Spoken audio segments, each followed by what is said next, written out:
எல்லோருக்கும் வணக்கங்க. இன்றைக்கி நம்ம ஒரு கோதுமை மாவு வச்சு பிஸ்கட் செய்ய போகிறோம். நம்ம வீட்டில் இருக்க பொருளை வச்சு எப்படி செய்யலாம்னு பார்க்குறோம். ஏற்கனவே இப்போ லேப்டாப்பில் நம்ம எல்லாருமே வீட்டில் இருக்கோம். அதனால் கடைகளை போய் நமக்கு எந்த பண்டமே குழந்தைங்களுக்கு வாங்கி கொடுக்க முடியல. நம்ம வீட்டில் இருக்க பொருளை வச்சு செய்யலாம். ஏன்னா நிறைய பொருட்கள் கூட இப்போ நம்மளால் வாங்க முடியல. அந்த டைமில் எல்லார் வீட்லேயுமே கோதுமை இருக்கும், எல்லார் வீட்லேயுமே சுகர் இருக்கும். அதனால் இந்த ரெண்டையுமே வச்சு நம்ம எப்படி ஒரு பிஸ்கட் செய்யலாங்கிறத பார்க்கலாம். அதுக்கு நான் 1 கப் அளவு கோதுமை எடுத்திருக்கேன். அதுக்கு 1/2 கப் அளவு திரிச்ச சுகர் எடுத்திருக்கேன். அதாவது சீனி எடுத்து நல்லா திரித்து எடுத்து வந்திருக்கேன். அது ரெண்டையுமே ஒன்றா கலந்துட்டு இப்போ பாருங்கள், ஒரு 2 டீஸ்பூன் அளவு நெய் சேர்த்துக்கலாம். கொஞ்சமாக பேக்கிங் சோடா சேர்த்துக்கலாம். இது ஆப்ஷனல் தான், சேர்க்குறதா இருந்தால் சேர்த்துக்கலாம், இல்லைன்னா வேண்டாம். நீங்கள் உடனே சாப்பிட்றதா இருந்தால் பேக்கிங் சோடா சேர்த்துக்கோங்க. இல்லை வச்சு சாப்பிட்றீங்கன்னா பேக்கிங் சோடா சேர்க்க வேண்டாம். அப்படின்னா தான் நல்லா நம்ம பிஸ்கட் மொறுமொறுன்னு இருக்கும். கொஞ்சமாக சால்ட் சேர்த்துக்கலாம். ஏன்னா அப்படின்னா தான் நமக்கு இந்த பிஸ்கட்டோட சுவை எடுத்து போட்டோம். அதனால் கொஞ்சமாக சால்ட் இதில் நான் ஆட் பண்ணியிருக்கேன். இப்போ இது எல்லாத்தையுமே நம்ம நல்லா ஒன்றா கலந்து விட்டுறலாம். இந்த அளவுக்கு வெறும் மாவையும் நல்லா நம்ம கலந்துக்கலாம். கலந்துட்டு அதுக்கப்புறமா தான் நம்ம தண்ணி தெளிக்கணும். பிடிச்சி பாருங்கள், இந்த அளவுக்கு நமக்கு மாவு உருண்டையாக இருக்குது பாருங்கள், இந்த அளவுக்கு இருக்கணும். இந்த அளவுக்கு இல்லைன்னா நெய் கூடமாக கொஞ்சம் நெய் சேர்த்துக்கலாம், இல்லைன்னா கொஞ்சமாக ஆயில் சேர்த்துக்கலாம். இப்போ நம்ம கொஞ்சம் கொஞ்சமாக தண்ணி ஊற்றி சேர்த்துக்கலாம். ஏன்னா சுகர் போட்டிருக்கோம், அதனால் கொஞ்சம் போட்டாலே தண்ணி தெளித்தாலே நல்லா அங்கே பாருங்கள் கொலையாக இருந்துடும். பிணைய உங்களுக்கு இலக்கம் கொடுக்கும். அதனால் கொஞ்சமாகவே தண்ணி சேர்த்துக்காங்க. இப்படி லைட்டாக தெளித்து விட்டுருக்காங்க. இப்போ பார்க்க வெறும் பாருங்கள் இப்போ எப்படி இருக்குன்னு. ஆனால் நம்ம பிணைய நல்லா இலக்கம் கொடுத்துரும். ஏன்னா சுகர் ஃபுல்லாகவே நமக்கு நல்லா இலக்கம் கொடுக்க ஆரம்பிக்கும். இப்போ பாருங்கள், இந்த அளவுக்கு சாப்பிட்டா பிணைஞ்சு வச்சுருக்கோம். இது ஒரு 10 நிமிஷம் மூடி விட்டுடலாம். லைட்டாக மேலே எண்ணெய் தேய்ச்சி 10 நிமிஷம் மூடி விட்டுருங்க. கொஞ்சம் ஊறட்டும்.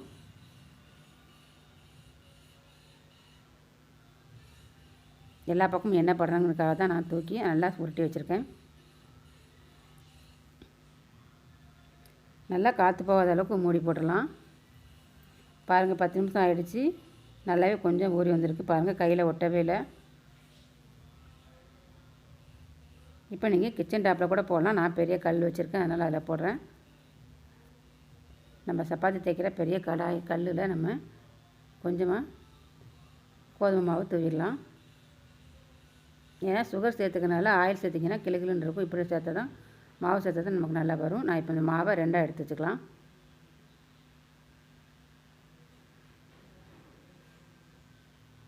இந்த போட்டிருக்க மாவு ஃபுல்லாமே இப்போ நல்லா இது குடிக்க ஆரம்பிச்சுன்னு பாருங்கள், கொஞ்சம் கூட இருக்காது. அதனால் நீங்கள் கண்டிப்பாக மாவு சேர்த்து தான் இதை பிணையணும்.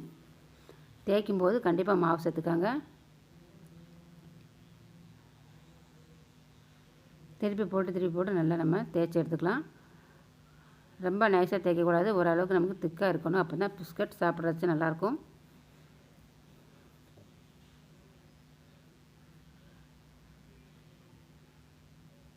இப்போ நான் உங்களுக்கு தேய்ச்சிட்டு காட்டுறேன் பாருங்கள், எந்த அளவுக்கு தடிமன் வேணும்னு.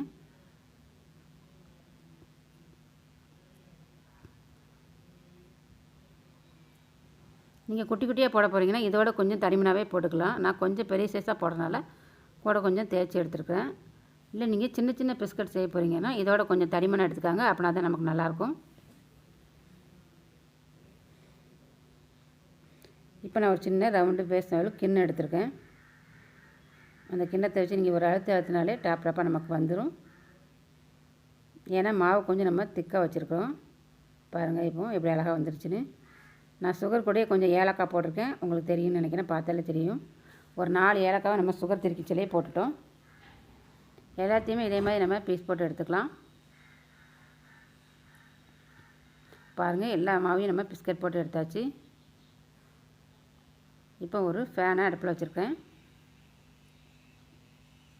இந்த அளவுக்கு தடிமன் இருக்கணும், அப்போ தான் நமக்கு பிஸ்கட் சூப்பராக இருக்கும்.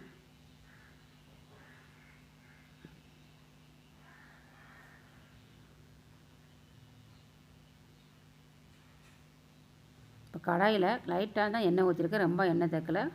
கொஞ்சமாகவே எண்ணெய் சேர்த்து நம்ம இதை பரட்டி எடுத்துக்கலாம். சூப்பராக இருக்கும்.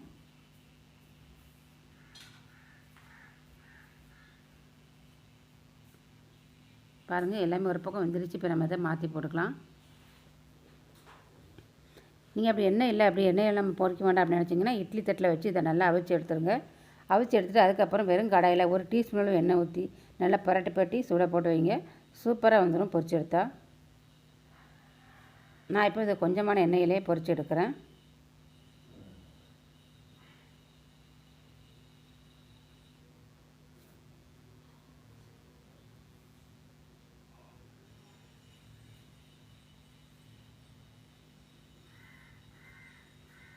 பாருங்கள், இப்போ பிஸ்கட் 2 பக்கம் வந்து சூப்பராக ரெடி ஆயிடுச்சு.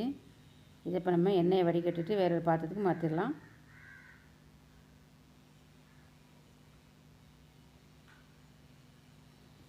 இதை மாதிரி இப்போ நான் பாருங்கள் எண்ணெயெலாம் நல்லா வடிகட்டி இந்த பாத்திரத்தில் எடுத்து வச்சுட்டேன். எந்த அளவுக்கு பிஸ்கட் வந்துருக்குன்னு பாருங்கள். இப்போ நம்ம இருக்கிற பிஸ்கட் எல்லாமே அதே மாதிரி எண்ணெயில் பொரிச்சு எடுத்துக்கலாம். பாருங்கள், கொஞ்சம் நல்லா ஆறினா டப்புங்க பாருங்கள் தெருக்கி உள்ள வரைக்கும் வந்து பார்க்க சூப்பராகவும் இருந்துச்சு. இந்த பிஸ்கெட்டு நாங்கள் ஒரு நாள் ஃபுல்லாக வச்சு 2 நாள் வச்சு சாப்பிட்டோம்.